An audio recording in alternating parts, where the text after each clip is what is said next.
레위기 24장 5절부터 8절 말씀입니다. 너는 고운 가루를 취하여 떡 12를 굽되 매 덩이를 에바 10분의 2로 하여 여호와 앞 순결한 상 위에 두 줄로 한 줄에 6씩 진설하고 너는 또 정결한 유향을 그 매줄 위에 두어 기념물로 여호와께 화제를 삼을 것이며 항상 매 안식일에 이 떡을 여호와 앞에 진설할지니 이는 이스라엘 자손을 위한 것이요 영원한 언약이니라. 아멘. 네, 오늘은 레위기 24장 5절부터 8절 말씀을 중심으로 정해진 법대로 올려놓은 진설병이라는 제목으로 성막 강해, 오늘이 쉬운 9번째 시간이 되겠습니다. 우리가 공부하고 있는 부분은 떡상인데 그 가운데서 이제 마지막 정해진 법대로 올려놓은 진설병, 이 부분을 공부하도록 하겠습니다. 먼저 보면은 이 진설병 하면서 금대접이 있어야 되는데 너는 대접과 숟가락과 병과 붓는 잔을 만들되 정금으로 만들지며 상 위에 진설병을 두어 항상 내 앞에 있게 할지니라, 이렇게 말씀하고 있는데 그 떡상 위에는 몇 가지 기구가 딸려 있습니다. 하나님께서 명하신 대로 보면은 대접이 있고 또 숟가락이 있고 그리고 병, 그리고 잔, 이 네 가지가 있습니다. 이걸 전부 다 이제 특별하게 모양을 이렇게 해라 라고 정해진 건 아니지만은 어떤 사람들은 이 떡을 바치는 이 밑에 이 대접을 동그랄 것이다 라고 하는 사람이 있고, 어떤 사람들은 또 이렇게 네모날 것이다 라고 하는 사람들이 있습니다. 정확하게 하나님께서 말씀에 기록해 놓지 않았고 그다음 이 당시 때 누가 뭐 사진을 찍어 놨겠어요, 모았겠어요. 그러니까 잘 모르는 거예요. 하도 오래전 일이라서 이렇게 만들었을 것이다 라고 추측을 하고 있는 겁니다. 이 대접이나 숟가락이나 병, 잔은 전부 다 금으로 만들었는데 대접은 진설병을 담는 데 쓰는 거고, 또 이 전부 다 금으로 쓰는 이유는 이 불순물이 전혀 섞이지 않는 정금만을 사용하여서 만들었습니다. 정금은 금의 순도가 100%여서 불순물이 전혀 없습니다. 보면은 그 성소 안에 있는 많은 기구들을 이 금을 이용해서 사용합니다. 아마 앞에서도 우리가 금에 대한 속성을 많이 이야기했어요. 그 금에 대한 속성, 이 금은 보면은 아무리 세월이 지나도 일단은 부식하지 않습니다. 그리고 금속이면서도 부드러워서 같은 금기구끼리 부딪혀도 상처를 주지 않습니다. 그리고 무게가 나가기 때문에 웬만해서는 이 가벼이 움직이지 않는다. 금으로 만든 기구는 그만큼 값어치가 나간다. 금으로 사용하는 겁니다. 세월이 지나도 부식되지 않고 또 부딪혀도 상처를 주지 않으니까, 그리고 가벼이 움직이지 않는다. 요것만 들으면은 뭔가 이렇게 딱 찔리는 게 있잖아요. 과연 이게 사랑과의 관계도 마찬가지예요. 이게 금 같은 믿음을 가진 성도가 되어야 되는데, 금 같은 믿음을 가진 성도는 첫 번째, 세월이 지나도 부식하지 않는다. 믿음이 변하지 않는다는 겁니다. 금 같은 성도가 되면 일단은 그 믿음이 변치 않아요. 한결같습니다. 그런데 만약에 내가 금 같은 믿음이 아니면 어떻겠어요? 이게 자꾸만 변질되는 거예요. 조금씩 바뀌고 하루하루 다르고 시간이 지나면서 자꾸만 믿음이 변한다. 그랬을 때는 나는 금 같은 믿음이 아니구나. 금 같은 믿음을 가지려면 일단은 변치 않아야 됩니다. 변치 않는 금 같은 믿음을 소유하기를 주님의 이름으로 축원합니다. 자, 그 다음에 이 기구끼리 부딪혀도 상처를 주지 않는다는 거예요. 금으로 된 기구끼리는 아무리 모아놔도 서로 상처를 주지 않습니다. 그러면 내가 금 같은 믿음을 가지고 있다라고 하면 어떻게 되겠어요? 다른 사람과 조화를 잘 이룰 수 있다는 거예요. 어느 곳에 있든지 간에 모든 사람들과 잘 조화를 이룬다. 그런 믿음을 가진 사람들이 바로 금 같은 믿음을 가진 사람들입니다. 그리고 가벼이 움직이지 않는다. 경거망동하지 않죠. 그리고 입이 무겁습니다. 교회 중직들은 항상 경거망동하지 않아요. 어떤 일에 금방 자기 감정이 드러나거나 또 어떤 일에 대해서 금방 감정이 기복이 심하거나 그렇지 않습니다. 그리고 항상 입이 무거워요. 교회에 어떤 일이 있든 간에 일단은 무겁게 입에다 담아두고 절대로 발설하지 않습니다. 꼭 그렇게 계속 입을 닫고 있지요. 그래서 우리가 죄를 담는 통 이런 얘기 했잖아요. 그런 것처럼 경거망동하지 않습니다. 그래서 금 같은 그런 성도가 되고자 한다면은 바로 이러한 속성들을 우리가 갖춰야 된다는 겁니다. 우리가 정금으로 만든 금대접 같은 사람이 되어야만 하나님께 올릴 귀한 일을 감당할 도구로 쓰임받을 수 있음을 의미합니다. 여기는 보면은 하나님 앞에 충성하는 사람이 전혀 사심 없이 오직 주님 사랑하는 마음만 온전히 가져야 한다. 이게 바로 정금으로 대접을 만들듯이 이렇게 하나님 앞에 사심이 없이 오직 주님 사랑하는 그 순수한 마음만 있어야 된다는 겁니다. 그런 믿음을 가지시기를 주님의 이름으로 축원합니다. 자, 그 다음에는 이 진설병을 12개의 진설병을 두 줄로 놓아라 이렇게 명령을 하고 있습니다. 떡상을 놓는 방법에 대해서 진설병 12개를 한 줄에 6개씩 두 줄로 놓으라는 것입니다. 자, 레위기 24장 5절 6절 보면은 너는 고운 가루를 취하여 12를 굽되 매 덩이를 에바 10분의 2로 하여 여호와 앞 순결한 상 위에 두 줄로 한 줄에 6씩 진설하고, 여기서 이 떡 하나가 매 덩이가 에바 10분의 2라고 했어요. 1에바가 오늘날로 치면은 23리터쯤 됩니다. 그러니까 에바 10분의 2라고 하면은 떡 한 덩이가 약 한 4.5리터의 밀가루를 가지고 만드는 거예요. 자, 그러면 4.5리터의 밀가루라고 하면은 1.5리터짜리 페트병 그거 한 3개 되는 거예요. 밀가루를 그 3개만큼 했을 때 떡을 하나 만들었어요.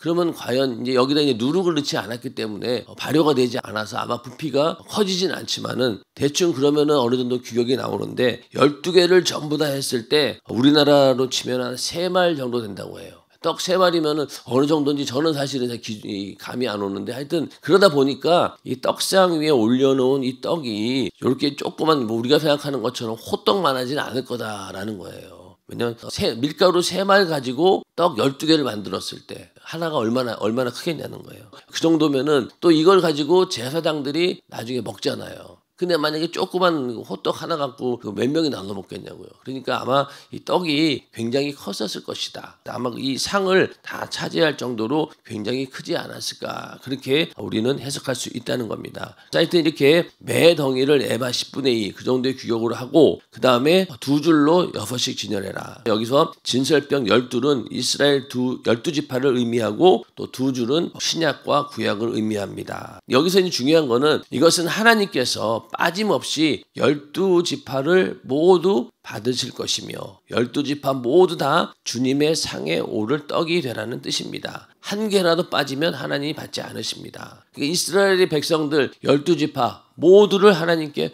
올려드린다는 거예요. 하나라도 빠지면 안 된다는 겁니다. 항상 그 이스라엘이 전쟁을 할 때 보면은 하나님과의 관계가 어떠냐에 따라서 전쟁의 승패가 막 좌우됩니다. 자, 그 가나안 땅에 이스라엘이 들어오고 나서 여리고 전투에서 크게 승리했습니다. 아주 승승장구하고 있었어요. 기세가 등등했죠. 여리고라고 하는 그 엄청난 그 성을 그냥 하나님의 명령대로 했더니만은 여리고 성이 무너져 버린 거예요. 그러니까 얼마나 기세가 등등했겠어요. 그런데 이어진 아이성 전투에서는 어이없이 참패하고 말았습니다. 여리고와의 비교했을 때는 아무것도 아니고 또 이스라엘이 굉장히 그 기세가 등등했기 때문에 충분히 이길 수 있는 그런 전쟁이었는데 어이없이 참패를 당한 거예요. 왜 그런가라고 봤더니만은 아간이라고 하는 한 사람이 하나님 말씀을 어겼기 때문입니다. 이스라엘이 전쟁에서 얻은 전리품을 탐낸 아간은 신할의 아름다운 외투 한 벌, 은 200세겔 그리고 50세겔 중에 금덩이 하나를 보고 취하여 땅에 감추었습니다. 그러니까 이게 전쟁에서 나오는 전리품을 보면은 하나님께서는 꼭 이거를 전부 다 불태워 버려라, 없애버려라 이렇게 얘기하든가 아니면 너희가 그걸 취하라 이렇게 명령하는데, 이걸 전부 다 전리품을 이걸 아낌없이 하나님께 드리든지 아니면 없애든지 해야 되는데 이 아간이라고 하는 사람이 그 중에서 몇 가지를 훔쳐다가 땅에 감춘 거예요. 이게 이제 발각이 된 겁니다. 그 일로 말미암아 이스라엘 백성은 아간의 가족과 소유물 전부를 아골 골짜기로 끌고 가 돌로 쳐 죽이고 불살랐습니다. 자, 이 일로 인해서 이 아간이라고 하는 한 사람의 행동으로 인해서 이스라엘이 전쟁에 패하게 된 겁니다. 자, 전쟁에 패한다라고 하는 것은요, 한두 명 죽는 게 아니죠. 이스라엘 전체가 몰살당할 수도 있는 거예요. 이 아간이라고 하는 한 사람 때문에. 그러니까 좀 잔인하게도 이 아간의 가족과 소유물 전부를 아골 골짜기를 끌고 가서 돌로 쳐 죽이고 불살랐습니다. 완전히 진멸한 거죠. 우리나라도 예전에 보면은 그 사극이나 이런 옛날 그런 거 보면은 왜 반역죄를 지은 집안은 어떻습니까? 삼족을 멸하잖아요. 그 가족들이 사실은 무슨 죄가 있습니까? 그런데 항상 그 화근이 있다. 한번 반역한 그런 사람은 반드시 이 가족 중에 또 누군가 그런 사람이 원수를 갚기 위해서 또 나오니까 아예 3족을 멸해버립니다. 그런 것처럼 이스라엘도 한번 이런 죄를 짓게 되면은 그 가족까지도 완전히 다 죽여가지고 그리고 또 모든 그 소유물을 불살라버리는 어떻게 보면 굉장히 잔인한 그런 일이지만은 그러나 이 당시 때는 이럴 수밖에 없는 거예요. 왜? 그러지 않으면은 이스라엘 전체가 전쟁에서 패해서 죽을 수 있기 때문에. 이스라엘 전체를 위해서 이들이 지은 죄 때문에 이들은 죄값을 치루었던 겁니다. 이 아골 골짜기 그러면은요 이스라엘 백성들에게는 정말로 이 아간의 일을 떠오르는 거예요. 야 저기서 정말로 그 가족들이 싹 다 죽은 곳이다. 그러니까 아골 골짜기 그러면 굉장히 저주가 있는 곳이고 하나님의 진노가 있는 곳이다라고 인식이 되어 있다는 거죠. 오늘날도 우리는 교회의 수많은 교회들 중에서 혹 내가 아간과 같이 교회 전체를 망하게 하는 사람은 아닌지 또는 나의 행실이 혹시 하나님 말씀에서 벗어난 부분이 없는지 항상 살펴보아야 합니다. 자, 그러니까 교회 내에서도 이 아간과 같은 사람이 있다는 거예요. 자, 모든 사람들이 그 정해진 하나님 말씀대로 또 교회가 정해진 방침대로 움직이는데 거기에서 내가 거기에 불순종하고 또 거기에 불순종하는 것을 끝나지 않고 오히려 반역하고 거스르고 불만불평하고 대적하는 사람이 있다라고 하면은 그런 사람들은 아간이 되는 거예요. 항상 교회가 정한 그런 방침이라든가 또 그리고 교회가 정한 모든 스케줄 이런 가운데서 우리는 일단은 순종하는 것이 우리의 사명입니다. 우리가 그걸 순종해야 돼요. 그런데 불순종하는 경우는 있을 수 있어요. 나는 간절히 하기를 원하는데 못하는 그런 경우도 있겠죠. 그러나 그거는 몰라도 거기에 대해서 내가 그걸 가지고 반역을 하고 거짓으로 또 그걸 갖다가 막 불만불평하면서 거기에 대적한다라고 하면은 이렇게 아간 같은 사람이 된다는 거예요. 항상 우리가 교회 전체를 봤을 때 내가 그런 일을 하고 있지 않은지 그러니까 결국은 교회가 부흥이 되지 않는 거예요. 오히려 교회가 점점 쇠퇴하고 이런 사람들로 인해서 교회가 부흥되는 것이 아니라 오히려 점점 악한 영들에 의해서 움직이는 그런 일이 된다는 겁니다. 우리는 그러한 아간 같은 행동을 하지 않기 위해서 항상 나를 잘 점검해야 된다는 거예요. 우리가 하나님 말씀대로 내가 하나님 말씀을 잘 지키고 하나님 말씀대로 사는 것이 교회 전체의 유익이 된다라는 생각까지도 우리는 해야 된다는 거예요. 반대로 내가 하나님 말씀대로 살지 않고 교회에서 일어나는 이런 규칙대로 방침대로 살지 않았을 때 그때 나도 이렇게 아간처럼 될 수 있다. 이 당시 때는 정말로 그 자리에서 이렇게 죽임을 당하는 형벌을 받았지만은 이게 나중에 이런 죄가 쌓이게 되면은 나중에는 감당이 안 되는 거예요. 우리는 이러한 부분에 대해서 빨리 회개하고 이런 죄를 짓지 않도록 우리는 항상 조심해야 된다는 겁니다. 하나님 말씀이 우리에게 주어졌는데 그 말씀을 지키는 것 중요합니다. 또 우리에게 더 중요한 건 뭐냐? 성령께서 감동하시는 부분에 대해서 순종하지 않는 것도 굉장히 중요한 거예요. 성령의 감동대로 목회하는 감독자가 강단에서 전해지는 그 명령이라든가 이런 말씀에 순종하는 것도 굉장히 중요한 겁니다. 그러니까 목회 방침에 따르지 않는다. 그러면 그것은 결국 뭐냐? 이 아간과 같은 똑같은 그런 상황이 되는 거예요. 우리가 목회 방침, 교회가 정한 그런 방침대로 잘 움직여줘야 됩니다. 거기에 대해서 반역하거나 거기에 대해서 이렇게 악의적으로 불순종하는 사람들은 이 아간과 같은 사람들이라는 거예요. 절대로 우리는 나 때문에 교회 전체가 뭔가 하나님 앞에 가로막혀서는 절대로 안 된다는 거죠. 이런 아간과 같은 사람은 절대 없기를 주님의 이름으로 축원합니다. 그리고 또 하나님께서는 진설병에 12개를 전부 다 올리는 것처럼 하나님 앞에 12지파를 다 올려놓았듯이 오늘날 교회도 모든 성도가 빠짐없이 똑같은 마음으로 충성하고 감사하고 기도하며 예배 드리기를 원하십니다. 그러니까 이 담임 목사님 입장에서는 만약에 이번 고난주간 성회가 있다 그러면 모든 성도들이 다 참석하길 바랍니다. 이렇게 얘기를 합니다. 그러면 이제 성도들 입장에서는 아이고 목사님 암만 그렇게 얘기해 보세요. 모든 성도가 어떻게 옵니까? 이렇게 얘기하죠. 그러나 이 말씀처럼 하나님의 심정은 그렇지 않다는 거예요. 모든 사람들 12지파가 하나도 빠지지 않고 다 하나님께 올려드리기를 원한다는 거예요. 그런데 막상 현실은 그렇지 않은 거죠. 성도들 입장에서는. 그러나 하나님 보시기엔 이렇게 모든 사람들이 빠짐없이 다 예배하는 자리에 오고 충성하고 감사하고 기도하기를 원하신다는 거예요.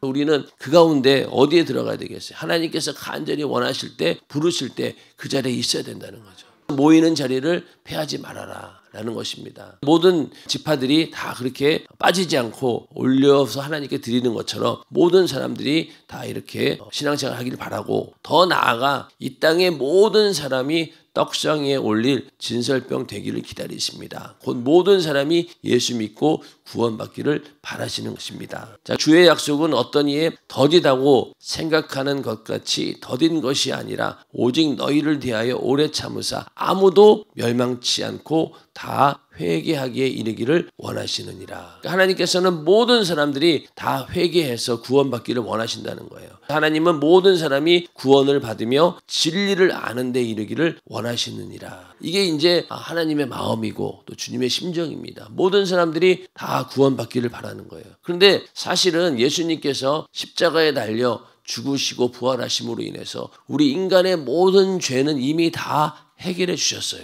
그러니까 이제는 모든 사람들이 회개하고 나오기만 하면은, 회개하고 주님께 나오기만 하면은 다 구원을 이미 받았어요. 믿기만 하면 되는 거예요. 그러니까 지금 모든 사람을 위해서 다 예수님이 피 흘려 죽으셨기 때문에 죄의 문제는 이미 사라진 거예요. 그죠? 우리가 나중에 예수 안 믿고 지옥 갔을 때는요, 그 죄값으로 물론 지옥 가지만은 그거보다도 더 큰 죄가 뭐냐? 바로 믿지 않는 죄예요. 믿지 않은 죄. 왜? 이미 죄를 다 해결해 놓았는데 왜 안 믿었냐는 거죠. 안 믿. 그러니까 우리가 예수를 믿기 시작하면서 죄의 문제가 해결된 게 아니라 이미 죄는 해결되었다. 예수님께서 십자가에 달려 죽으시고 부활하심으로 나의 죄값은 치렀고 내 죄는 사라졌다라고 믿고 시작하는 게 예수 믿는 거잖아요. 그러니까 지금도 북한에 있는 김정은이라 할지라도 이미 예수님께서 그 인간을 위해서 죄값을 치렀어요. 그죠? 그러니까 그 김정은이도 회개하고 예수 믿겠다라고 하면 어떻게 돼요? 구원을 받는 거예요. 그러니까 이미 죄값을 치러 놓았기 때문에 이제는 믿지 않은 죄 때문에 지옥의 형벌을 받는 겁니다. 그러니까 핑계댈 수가 없죠. 핑계댈 수가 없어요. 너무나 쉬운 건데 왜 믿기만 하면 되는데 왜 안 믿었다는 거죠. 그 믿지 않은 죄 때문에 영원한 지옥의 형벌을 받게 된다는 겁니다. 하나님께서 이미 다 죄값의 문제를 해결해 놨으니까 빨리 너희가 다 회개하고 돌아와라. 어느 누구든지 다 오라는 거예요. 모든 사람들이 다 예수 믿고 구원받기를 원하신다는 겁니다. 그러니까 우리가 전도할 때 복음의 메시지도 뭐예요? 당신을 위해서 이미 예수님께서 죄값을 치르셨어요. 믿고 돌아오시면은 이제는 지옥 가지 않고 천국 갑니다. 이렇게 전할 수 있는 거 아니겠습니까? 그러니까 이게 복된 소식이 되는 거예요. 뭔가 우리가 교리를 전파해가지고 그 사람을 설득하는 게 아니라 그 복된 소식, 당신이 죄값에서 이제는 자유함을 얻었습니다 라는 그 소식을 전하는 게 바로 전도입니다. 그러니까 우리는 그 사람에게 물론 설득하는 것도 있지만은 어떤 면에서는 복음의 소식을 전하는 거죠. 전하는 겁니다. 모든 사람들이 다 회개하고 돌아오기를 바란다. 그래서 진설병이 12개를 전부 다 올려놓는 이유는 바로 12지파가 다 하나님께 올려드린다. 그게 더 넘어서 모든 사람들이 다 예수 믿고 구원받기를 바라는 하나님의 심정이 그 안에 들어있다는 겁니다. 자, 그 다음에 진설병은 안식일마다 이제 새 것을 올리라 이렇게 명령하고 있습니다. 너는 또 정결한 유향을 그 매줄 위에 두어 기념물로 여호와께 화제를 삼을 것이며 항상 매 안식일에 이 떡을 여호와 앞에 진설할지니 이는 이스라엘 자손을 위한 것이요 영원한 언약이니라. 이 강단에서 말씀을 전하는 이제 목회자 입장에서는 항상 이 생명의 떡을 잘 준비를 해야 됩니다. 새 것으로 갈아주는 것이 주의 종 목사가 할 일입니다. 그리고 이 떡에는 불순물이 들어가셔도 안 되고 누룩이 섞여서도 안 됩니다. 그 말은 결국 뭐냐? 목사의 설교에는 세상 것이 들어가면 안 되는 것입니다. 세상에 어떤 누구의 말도 그것이 말씀의 떡, 그 생명이 될 수는 없기 때문입니다. 오직 순수한 예수의 살과 피만 그 속에 담겨 있어야 합니다. 오직 예수가 주신 떡, 영생하는 생명의 떡만이 설교 안에 있어야 합니다. 이 부분에 대해서는 앞에서도 말씀을 드렸습니다. 여기서 보면은 늘 새 것으로 갈아줘야 된다라는 말을 오해해서 하나님 말씀, 설교가 매주마다 새로운 것으로 준비해야 된다라는 말은 사실은 아니에요. 자, 여러분들 생각해 보세요. 자녀들 가르칠 때 항상 반복되는 말이 있죠. 항상 반복하는 말이 있어요. 너 뭐 오늘 차 조심해라. 뭐 사람 함부로 누가 뭐 주거든 받지 마라. 뭐 이런 거 부모로서 자녀들에게 꼭 하고 싶은 말은 어떻습니까? 항상 반복합니다. 그러면 자녀 입장에서 어떻게 듣겠어요? 잔소리로 듣죠, 그거를. 하도 말이 많으니까. 똑같은 얘기를 계속 반복하니까. 자, 그러면은 목사 입장에서 설교할 때 만약에 그 전한 말씀대로 성도들이 잘 순종하면 어떻게 했어요? 더 이상 그 말 하지 않아요. 그렇죠? 그런데 안 하니까 자꾸 반복을 하는 겁니다. 또 반복하는 이유는 뭡니까? 이거는 정말로 중요하다.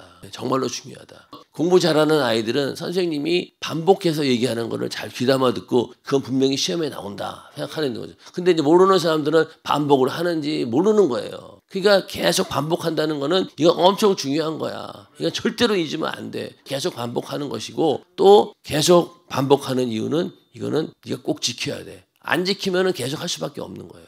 담임 목사님의 그 설교도 보면은 그렇기 때문에 계속 반복하는 겁니다. 기도하라고 했을 때 기도를 안 하니 계속 기도합니다.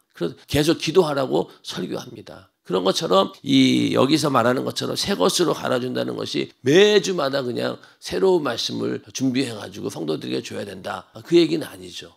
새 것을 준다라고 하는 것은 그 성도들을 살리는 그 생명이 있어야 된다는 말입니다. 절대로 불순물이 들어가서는 안 된다는 거죠. 오직 예수님이 주신 영생하는 생명의 떡만이 그 설교 안에 있어야 된다. 라는 것입니다. 그리고 여기 보면은 그 유향이 있는데 여기 화제를 삼을 것이며 이런 말씀이 나옵니다. 여기 이제 그 진설병을 놓고 원래는 이 소재라고 하는 것이 그 소재, 그 밀가루로 만든 이걸 다 태워버리는 거예요. 그것도. 근데 이 진설병은 태우지 않고 어떻습니까? 남겨둬서 나중에 제사장들이 먹습니다. 그러니까 태울 수 없으니까 일단 거기서 유향을 피우는 거예요. 유향을 피워서 일단은 화제를 삼는 겁니다. 하나님께 올려드리는 제사를 드린다는 거죠. 그리고 남은 이제 이 진설병은 제사장들이 먹는다는 거예요. 자, 여기 있는 그림을 보면요. 이 떡상이 아까랑 다르죠. 엄청나게 크죠, 이게. 이렇게도 주장하는 사람들이 있어요.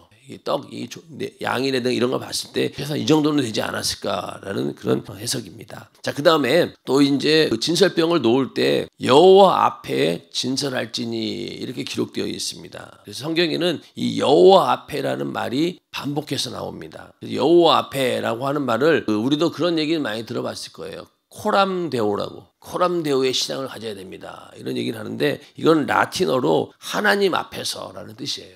그러니까 하나님 앞에서 우리가 진실된 모습으로 가식이나 외식 없이 정말로 그 중심을 하나님을 향해서 진실된 마음으로 하나님이 지금 나를 보고 있다. 바로 그 앞 면전에 내가 있다라는 그런 믿음을 가지고 우리는 신앙생활을 해야 된다라고 해서 우리는 코람데오라는 말을 씁니다. 마찬가지로 이 여호와 앞에 진설할지니 그러니까 진설병을 드릴 때뿐 아니라 제사를 지낼 때나 예물을 드릴 때나 언제든지 하나님의 눈앞에서 드리는 것처럼 하나님께서 받으실 만한 최상의 것으로 드리라는 말입니다. 이게 바로 하나님께서 내 면전에 있다. 내가 정말 그 앞에서 진실된 마음으로 하나님께 드린다라는 그런 믿음을 가지고 드리라는 겁니다. 하나님께서는 당신을 존귀히 여겨 온전히 드린 제물만 받으시기에 무엇을 드리든지 하나님께 영광을 돌릴 만한 온전한 것으로 마음을 쏟아 드리라는 것입니다. 우리가 드리는 예물도 감사도 찬양도 기도도 충성도 전도도 하나님이 받으실 만한 마음의 중심이 담겨 있어야 합니다. 이런 하나님을 향한 중심이 있어야 된다는 거죠. 절대로 거짓이 되면 안 되는 겁니다. 이 말라기서를 보면은요, 이 말라기 선지자는 이스라엘 백성이 하나님 앞에 잘못 올려드린 예배에 관해 조목조목 지적하며 이렇게 경고했습니다. 말라기 처음에는 보면은 이스라엘 백성들이 제사를 드리긴 합니다. 근데 제사를 드리는 게 그 마음의 중심이 이제는 하나님을 떠나 있는 거예요. 그러다 보니까 너희가 더러운 떡을 나의 단에 드리고도 말하기를 우리가 어떻게 주를 더럽게 하였나이까 하는도다. 그러니까 더러운 떡을 단에 드렸다는 거예요. 진설병을 준비하면서도 대충 그렇게 준비했다는 거예요. 더러운 떡을. 그리고 그 안에 하나님을 사랑하고 경외하는 마음이 전혀 없이 형식적이고 억지로 그냥 했다는 거예요. 이는 너희가 주의 상은 경멸히 여길 것이라 말함을 인함이니라. 만군의 여호와가 이르노라 너희가 눈먼 희생으로 드리는 것이 어찌 악하지 아니하며 저는 것 병든 것으로 드리는 것이 어찌 악하지 아니하냐. 이제 그것을 너희 총독에게 드려보라. 그가 너를 기뻐하겠느냐, 너를 간합하겠느냐. 여기서 더러운 떡이라고 하는 것은요, 더러운 재물, 즉 눈먼 것, 저는 것, 병든 것을 예물로 드렸다는 말입니다. 자, 여기는 그림처럼 이렇게 병든 것, 또 병든 것, 그리고 흠 있는 걸 들고 왔어요. 예전 같으면 이 제사장들이 엄격하게 그건 안 됩니다 이렇게 통제를 했는데, 여기 보면 어떤 모습이에요. 대충 괜찮아, 그냥 가져와, 잘 해줄게, 그냥 제사 드려줄게, 이런 식으로 제사가 돌아가고 있었다는 거예요. 그러다 보니까 하나님께서 그걸 과연 받으시겠냐는 거죠. 그 성이 없는, 그러니까 성이 없고 전혀 그 안에 진실된 마음도 없는, 중심이 전혀 딴 데 있는 그런 재물을 받겠느냐는 거예요. 너희 총독에게 드려보라. 네 눈에 보이는 총독, 그 사람이 하면 이렇게 재물을 줘봐라. 그 과연 받겠냐고. 그러나 하나님이신데 과연 그러면 내가 이걸 과연 받겠냐, 이런 거죠. 그런 정도로 이스라엘이 타락했다는 겁니다. 또 그뿐만이 아니라 하나님께서는 이스라엘 백성이 하나님께 드리는 예물을 번패스럽게 여기고 코웃음 치며 비우기까지 했다고 말씀하셨습니다. 번패스럽다, 이 말은 뭐냐면요, 번거롭고 귀찮다는 뜻이에요. 그러니까 하나님께 예물을 드리는 일, 또 하나님께 제사 드리는 일을 어떻게 했다고요? 번거롭고 귀찮게 여긴 거예요. 우리도 예배 드릴 때 너무 번거롭고 귀찮아, 꼭 이렇게까지 해야 되나? 벌써 지금 내가 오늘 이번 주에 예배를 몇 번 드렸는데 또 드려야 되나? 요즘에는 이제 우리 교회도 이렇게 만약에 그 노는 날이, 빨간 날이, 거기에 빨간 날에 예배하는 날이 껴있으면요, 이렇게 마음이 들어요. 하필 왜 노는 날 3일 예배가 껴있을까? 왜 하필 수요일이 노는 날일까? 그리고 반대로 예배 날짜를 싹 비켜나가면 굉장히 좋아합니다. 와, 명분과 자유를 얻는 듯. 그 얘기는 그만큼 우리가 예배드리고 모이는 일에 대해서 귀찮고 번거롭게 여긴다는 거예요. 이 말라기 선지자가 지금 시작할 때 이스라엘 백성들은 그런 상태라는 겁니다. 그러니까 번거롭고 귀찮은 마음으로 더러운 떡을 예물로 가져왔으니 하나님이 받으시겠냐는 거예요. 그러니까 만약에 제대로 되었다라고 하면은 그 제물을 준비할 때도 어떻게 했어요? 흠이 없는 것, 어떻게든 고르고 골라서 정말로 최상의 것을 하나님께 드리려고 했을 텐데, 귀찮아, 대충 가져와, 대충 가져와. 그러니까 우리가 예물을 드릴 때도 준비하지 않고 대충 할 때가 많죠. 우리 교회가 이 추정 헌금을 하는 이유가 바로 이런 것을 방지하기 위해서 그런 거예요. 자, 우리 인간이라고 하는 것이 기분이 좋을 때는요, 하나님께 막 잔뜩 드리고 싶어요. 내 거 전부 다 지갑에 있는 거 다 드리고 싶어요. 근데 어떤 날은 은혜가 없는 날, 떨어진 날은 어때요? 인간인지라 한 푼도 내고 싶지 않을 때가 있는 거예요. 아까울 때가. 그러니까 아예 연초에 딱 정해놓으라는 거예요. 매주마다 나 이렇게 하나님께 예물을 드리겠습니다. 그러면은 변치 않고 매주마다 우리는 그 예물을 드릴 수 있는 거죠. 그런데 그렇지 않은 경우에는, 예전에 담임 목사님께서 설교 가운데 이런 얘기 많이 하셨죠. 헌금 바구니가 이게 도는데 준비를 못한 거야. 1,000원짜리를. 지갑을 딱 열었는데 하필 10,000원짜리도 없어. 50,000원짜리밖에 없는 거야. 그러니까 딱 이렇게 헌금 바구니가 지나오니까 어쩔 수 없이 50,000원짜리를 꺼내서 넣으면서 손이 부들부들 떨리는 거죠. 이제 내가 왜 1,000원짜리를 준비 안 했을까. 그런 경험이 있잖아요. 그런 일을 하지 말라는 거죠. 그게 바로 뭐예요? 여기서 번패스럽고 귀찮게 여기고 있다는 거죠. 그러지 말라는 겁니다. 지금 우리들도 그렇지만요, 자녀들 예배하는 자리에 오는 건 좋아요. 근데 여기 막 번거롭고 귀찮은 얼굴로 그냥 끌려온 아이들이 있어요. 안타까워요. 그렇게라도 와서 일단은 말씀을 듣고 변화되기를 바라는 마음으로 데려오는 겁니다. 근데 만약에 그것이 계속 이어진다라고 하면은요, 결국은 이게 되는 거예요. 번거롭고 귀찮은 일을 왜 하느냐. 그러다 보니까 그런 일들이 형식적으로 계속 이어지다 보면은 나중에 시간 지나서 자기들이 어른이 된 다음부터는 예수 안 믿으려고 하는 거예요. 왜? 계속해서 번거롭고 귀찮은 일만 해온 거예요, 자기는. 억지로. 부모가 끌고 오니까. 그렇기 때문에 억지로 끌고 왔다 하더라도 빨리 그 아이들이 하나님을 인격적으로 만나야 됩니다. 그 마음에 정말로 주님을 사랑하는 마음으로 예배를 드리고 신앙생활하는 그런 법을 배워야 되는데, 그렇지 않고 계속 억지로 끌려오면요, 결국은 이 모양이 되는 거예요. 우리도 항상 모이는 자리를 올 때마다 내가 어떤 심정으로 오는가 잘 생각하셔야 됩니다. 근데 육신을 입고 있기 때문에 번거롭고 귀찮은 마음으로 일단은 예배 올 때도 있어요. 근데 그 예배에 와서 말씀을 듣고 깨닫고 은혜 받다 보면은 내가 여기 오기를 정말로 잘했구나 라고 또 그러고 돌아갑니다. 그러니까 마귀 역사는 계속해서 우리에게 어떤 마음을 주겠어요? 이 번거롭고 귀찮다, 이런 마음을 계속 심어주는 거예요. 그러니까 아예 오지도 못하는 거죠. 일단 오기만 하면은 그래도 하나님께서 회복시킬 수 있는데 오지 못하도록 완전히 가로막아 버리면요, 올 수가 없는 거예요.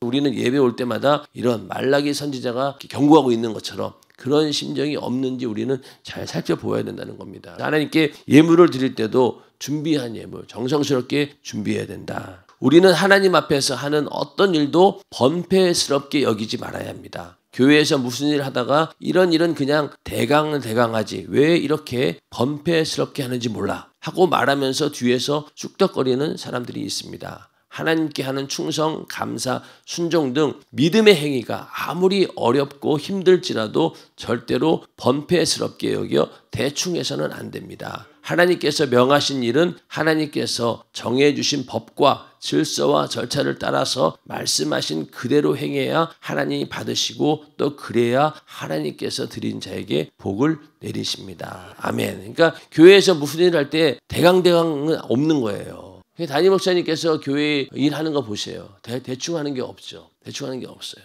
근데 문제는 뭐냐? 이렇게 대강 하지 말고 완벽하게 하자라고 주장하는 사람들이 있는 반면에 성도들이 전부 다 믿음이 똑같지 않아요. 그러다 보니까 다른 사람에게 그거를 강요했을 때 항상 서로 트러블이 생기는 겁니다. 그러다가 만약에 내가 꼼꼼하게 일을 처리하는 과정에서 하나님 말씀대로 처리하는 과정에서 다른 사람과 함께 하는데 그 사람이 만약에 시험 들었어요. 그 영혼이 교회 안 나와요. 그러면 또 그건 어떡할 거예요? 그렇기 때문에 여기서 우리는 지혜를 잘 발휘해야 됩니다. 내가 아주 꼼꼼하게 주의 일을 처리하고 열심히 하고 그렇게 대충 하지 않는 그런 어떤 일들을 다른 사람의 영혼을 다치지 않도록 하면서 그 일을 해야 된다는 거예요. 그러니까 쉬운 게 아니죠. 쉬운 게 아니에요. 자, 동탄연세중앙교회에 있는 여기도 다 믿음이 다 다릅니다. 그런데 만약에 여기서 제가 담임 목사님처럼 만약에 일을 추진해 보세요. 아마 교회 떠나는 사람이 몇 명 있을 거예요. 그런 게 사실은 목회자의 좀 두려운 거예요. 그 사람의 수준에 맞춰서 얘기를 합니다. 그러다 보니까 야단칠 때도 아무나 야단치는 게 아니에요. 이렇게 세우는 사람이 저 야단을 맞을 만한 믿음이 있는 사람을 일으켜서 막 야단을 치는 거예요. 그럼 그 얘기는 뭐예요? 벽을 치면은 기둥이 울린다고. 다른 사람들은 이제 그걸 듣고 내가 잘못했구나 깨달으라는 거죠. 근데 많은 사람들은 야단치는 그 사람이 저 사람이 정말로 잘못했구나 생각하는데 그게 아니라는 거예요. 오히려 야단 맞을 줄 아는 사람에게 더 많이 야단을 치십니다. 왜? 그래야지 다른 사람들이 다 듣고 똑같이 경각심을 가지니까. 왜냐하면 직접 돼서 믿음이 연약한 사람 보고 야단 쳐봐요. 당장 시험 들어서 교회 안 나와요. 그러니까 거기다 얘기 못하고 이렇게 둘러서 얘기를 하는 겁니다. 그러니까 우리는 이렇게 야단을 맞더라도 내가 야단을 맞을 수 있는 그런 사람이 돼야 되는 거죠. 오히려 저 사람은 잘못 얘기했다가는 시험 될 사람이야. 그런 사람이 돼서는 안 된다는 거죠. 그러다 보니 이렇게 대강하지 않고 정말로 주의 뜻대로 질서와 절차를 따라서 해야 되는데 이거대로 밀고 나가다가는 또 거기에 시험 드는 사람들이 있다는 거예요. 그렇기 때문에 우리는 그런 것들까지 염두에 두고 우리는 교회 일을 해야 된다는 겁니다. 교회 일을 해야 돼요. 자주 말씀드리지만은 원칙과 이런 하나님 말씀이라고 하는 공의가 있지만은 그 공의로 인해서 많은 사람들이 만약에 그 일로 인해서 또 실족한다라고 하면은 그것도 안 되는 거예요. 공의와 사랑을 동시에 우리는 다 이루어내야 됩니다. 한 영혼도 잃어버려서는 안 되는 거예요. 그러다 보니까 그 사람들을 위해서 끊임없이 우리가 기도하고 또 사랑으로 품으려고 해야 되는 그런 자세도 역시 있어야 된다는 겁니다. 우리가 이 모든 신앙생활도 그렇고 특히 예물을 드리는 것에 있어서도 우리는 이러한 마음을 가지고 이러한 믿음을 가지고 예물을 드려야 된다.